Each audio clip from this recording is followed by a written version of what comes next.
बादशाह ने तंदूरी को हुक्म दिया कि तुम कल से आधी कीमत पर रोटी बेचोगे, वरना तुम्हारा सर कलम कर दिया जाएगा।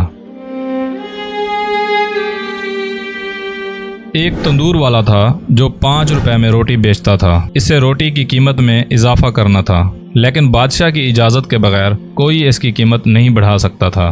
तो वो बादशाह के पास गया और कहने लगा, बादशाह सलामत, मुझे रोटी के 10 रुपए करने हैं। बादशाह ने कहा कि 30 की कर दो।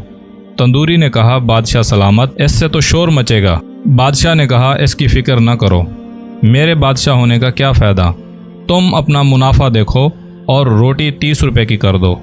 अगले दिन इसने रोटी की कीमत 30 रुपए कर दी। शहर में कोहराम मच गया।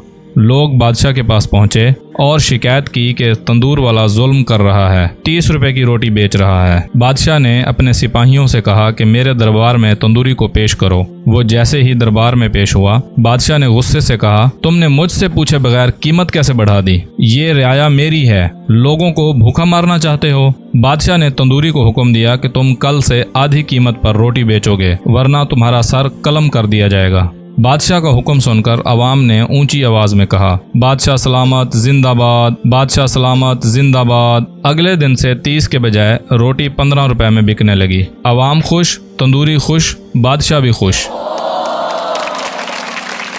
यही हाल कुछ हमारे मुल्क का भी है। हुकूमत ने इस तरह के कुलियों और फार्मूलों से सबको खुश रखा हुआ है।